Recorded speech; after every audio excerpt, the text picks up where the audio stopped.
Assalamualaikum warahmatullahi wabarakatuh. Perkenalkan, nama saya Dita Ramadhani dengan NIM 032401013 dari kelas G semester 4 jurusan PGSD Fakultas FKIP Universitas Muhammadiyah Buton. Pada kesempatan kali ini saya akan memperlihatkan video praktik mengajar saya untuk memenuhi tugas mata kuliah micro teaching. Selamat menyaksikan.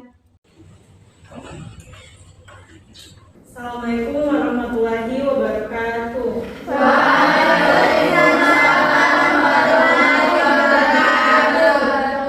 Apa kabarnya semua hari ini? Alhamdulillah. Apakah kalian siap untuk memulai pembelajaran hari ini? Baik, alangkah baiknya sebelum kita mulai pembelajaran, marilah kita membaca doa sebelum belajar. Mungkin bisa dipimpin satu orang dari tempat berdiri saja. Siapa yang mau memimpin? Ketua kelas, dipersilakan.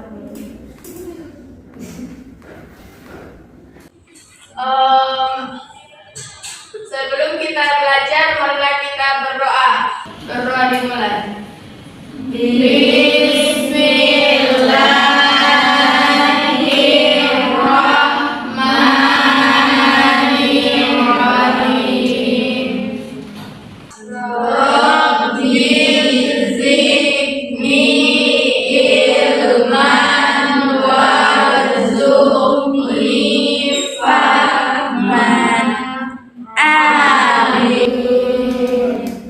Baiklah, sekarang Ibu akan memeriksa kehadiran kalian terlebih dahulu.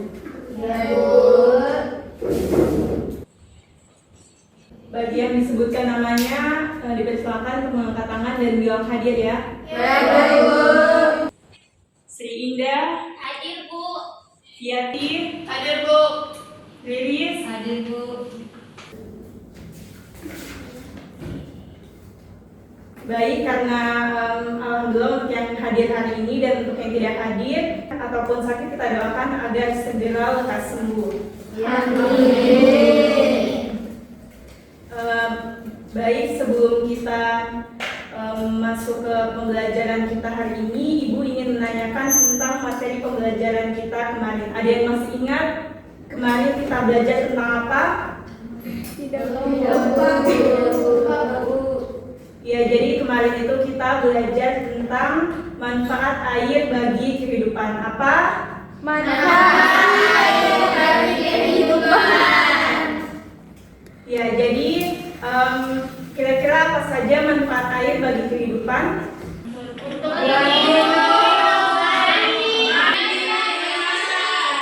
Ya, jadi air itu merupakan salah satu sumber kehidupan di bumi. Manfaatnya seperti yang telah disebutkan adik-adik tadi. Ya, Bu. Maka dari itu pasti akan muncul pertanyaan, mengapa air di bumi tidak pernah habis? Kira-kira kenapa? Kenapa air pada hujan, Bu? Ya, betul sekali, karena ada hujan. Jadi apa yang kalian ketahui tentang hujan? Bagaimana proses terjadinya hujan? Ada yang tahu? Ya. Jadi hujan itu dapat terjadi karena adanya siklus air atau siklus hidrologi. Maka dari itu materi pembelajaran kita hari ini adalah siklus air atau siklus hidrologi. Apa? Siklus air dan siklus hidrologi. Ya, jadi capaian pembelajaran kita hari ini, kalian diharapkan dapat mendefinisikan terjadinya siklus air dan keterkaitannya dengan menjaga ketersediaan air di bumi. Jadi selama proses pembelajaran nanti kita akan mengamati media PowerPoint, lalu kita akan menyanyikan lagu siklus air, kita akan mengamati alat peraga papan siklus air, dan kita akan mengerjakan tugas LKPD kelompok. Ya, Ya, jadi mungkin sebelum kita mulai pembelajaran, mari kita SBD dulu untuk memberikan semangat. Baik, Bu. SBD-nya itu seperti ini. Perhatikan dulu, Ibu akan contohkan. Ya, Bu. Saya tahu saya mampu, saya bisa.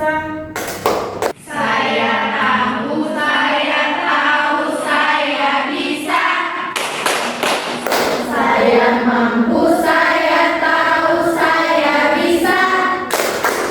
Saya mampu, saya tahu, saya bisa. Tahu mampu bisa, saya tahu, saya mampu, Saya bisa. Ya, jadi mungkin kita langsung saja masuk ke materi. Silakan perhatikan pada PowerPoint di depan ini.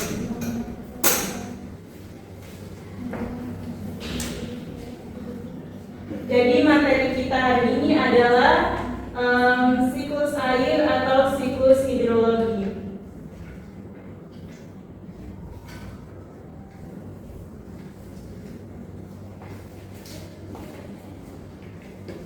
Siapa yang tahu apa itu siklus? Ada yang tahu? Ya, jadi siklus itu adalah perputaran atau rangkaian kejadian yang terjadi secara terus-menerus, secara bertahap dan tetap. Lalu, apakah ada yang tahu apa itu siklus air? Iya, Bu. Ada pengaruh, Bu. Ya, jadi siklus air itu adalah proses perputaran air dari bumi ke atmosfer lalu kembali lagi ke bumi.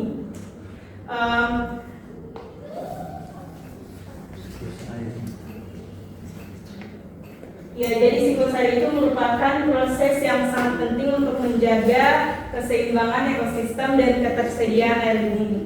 Lalu, apakah ada yang tahu bagaimana saja atau apa saja tahap siklus air? Ada yang tahu? Ya, jadi pada umumnya siklus air itu terbagi menjadi 4 tahap. Nah, salah satunya ada evaporasi. Apa? Evaporasi. Ya, evaporasi atau penguapan. Yang kedua ada kondensasi. Apa? Kondensasi. Ya, kondensasi atau pembentukan awan. Dan yang ketiga ada presipitasi. Apa? Presipitasi. Lalu yang keempat ada infiltrasi atau peresapan air. Apa? Infiltrasi. Baiklah, marilah kita membahas tahapnya satu persatu mulai dari tahap penguapan terlebih dahulu.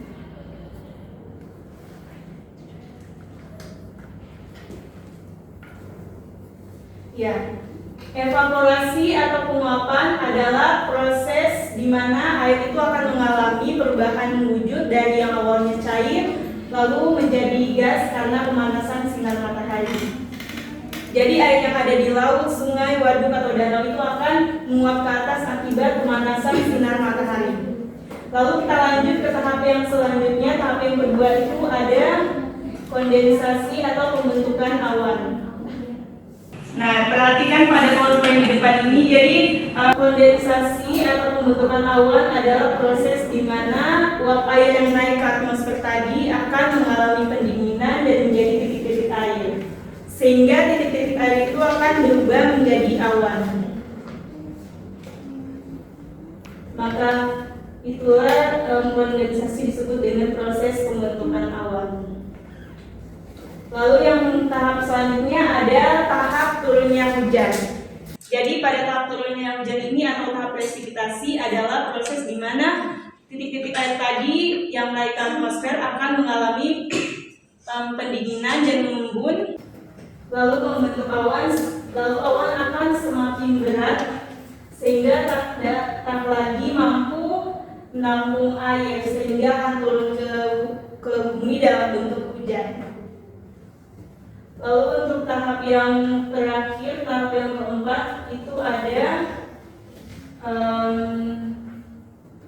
infiltrasi atau pengumpulan air. Jadi ini adalah tahap terakhir dari siklus air. Ini adalah tahap di mana air yang turun dalam bentuk hujan tadi akan diresap ke dalam tanah dan akan kembali berkumpul di lautan seperti danau, sungai, waduk, dan perairan lainnya.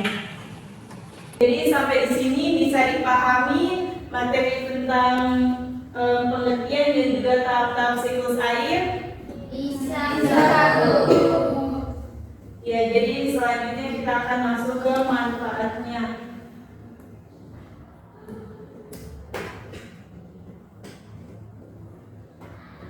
Ya, jadi siklus air ini memiliki banyak manfaat. Salah satunya adalah untuk menjaga ketersediaan air di bumi, mengisi sumber air tanah, dan menjaga ekosistem. Nah, selanjutnya Ibu akan membagikan bahan ajar kepada kalian. Karena bahan ajar yang terbatas, jadi mungkin bisa dilihat saja kepada teman-teman yang memiliki kertas. Baik, Bu.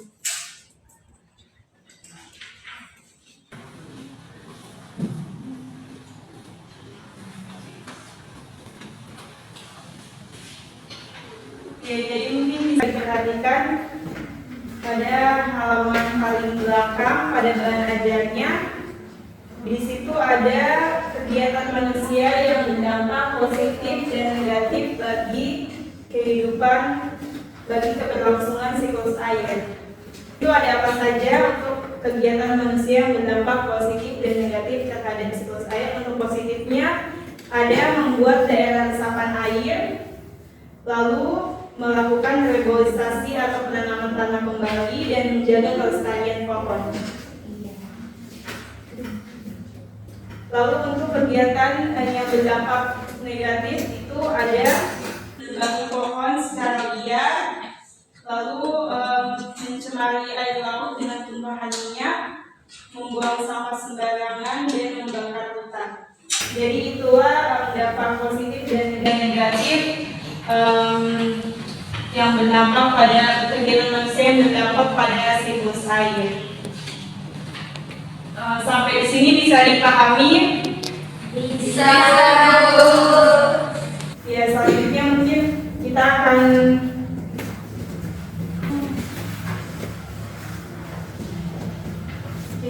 menyanyikan lagu siklus air. Perhatikan pada dia PowerPoint ini.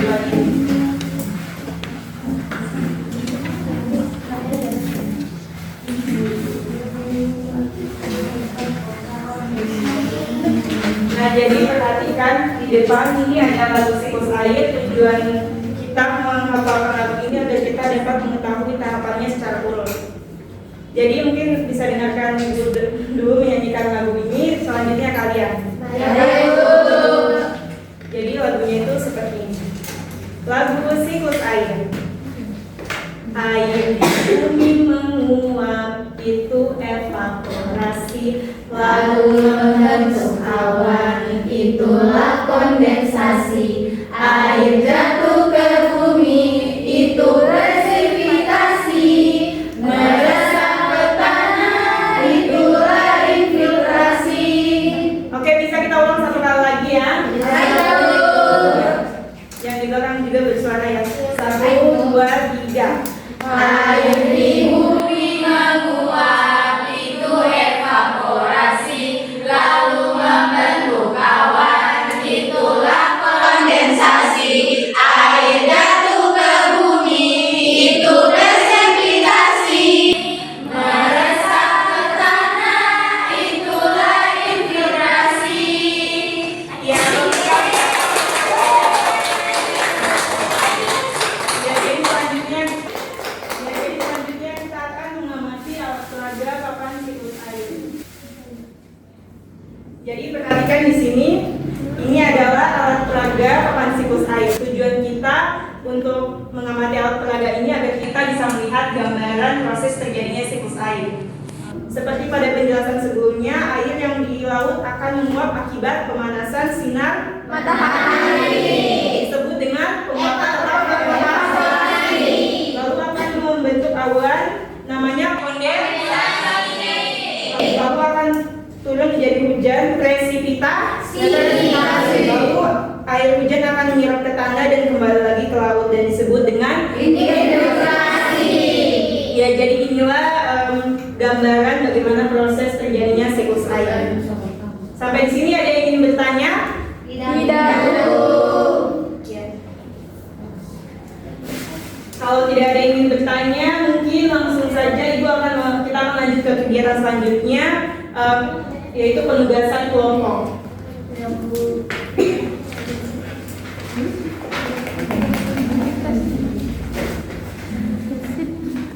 Nah, ibu akan membagi dua kalian jadi dua kelompok. Di sini kelompok pertama dan di sini kelompok kedua, ya. Jadi mungkin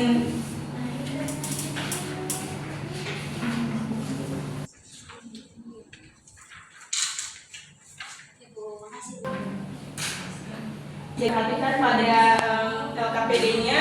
Setelah kalian mengetahui kelompok dan juga anggota kelompok kalian masing-masing, dilihat di situ ada 4 nomor. Nomor 1 itu adalah mengisi tabel siklus air. Bisa diisi dengan definisinya. Lalu yang nomor 2 itu ada kegiatan manusia yang berdampak positif dan negatif terhadap siklus air. Lalu yang ketiga bisa diisi pengertian kalian sesuai teman kalian tentang materi ini. Dan yang keempat di situ ada menggambar siklus air. Jadi bisa dibagi yang kerja untuk nomor 1 dan nomor 3 dan juga untuk nomor 4. Mungkin waktunya bisa dimulai dari sekarang.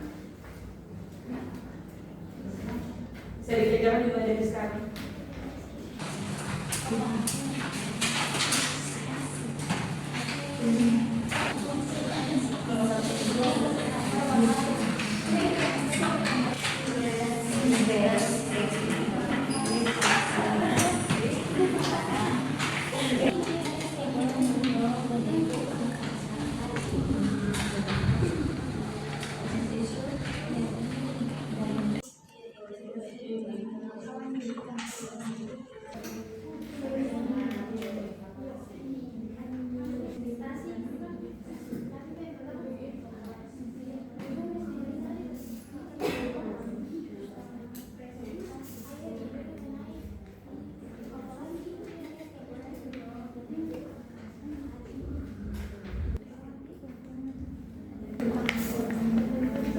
Ya, jadi bagaimana semuanya sudah selesai mengerjakannya? Sudah.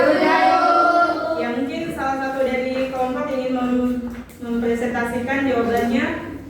Bisa 2 atau 3 orang perwakilannya. Mungkin untuk kelompok 1.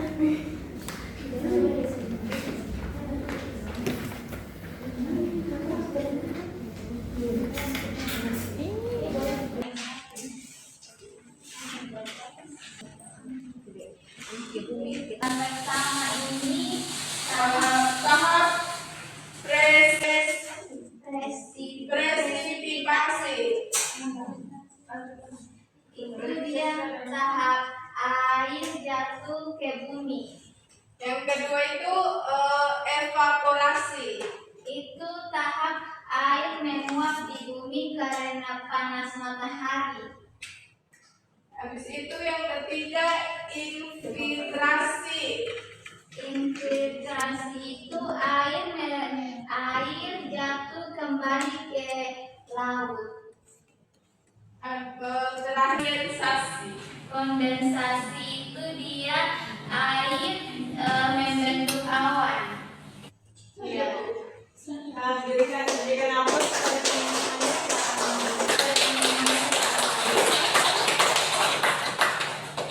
Ya, jadi itulah presentasi dari kelompok 1. Mungkin kelompok 2 bisa dilanjutkan minggu depan.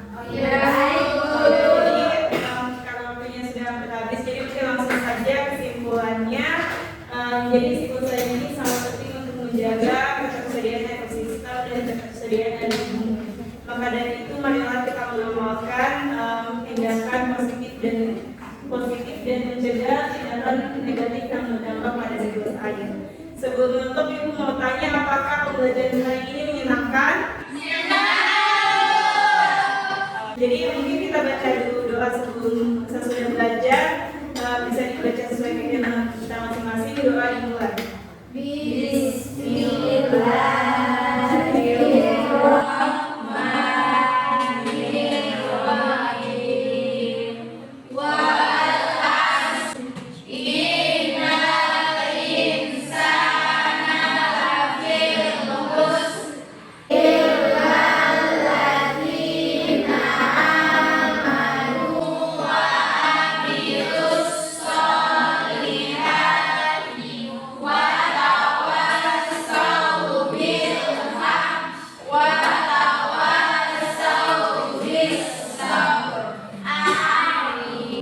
Ya, terima kasih atas partisipasinya semuanya. Akhir kalam dari saya. Wassalamualaikum warahmatullahi wabarakatuh.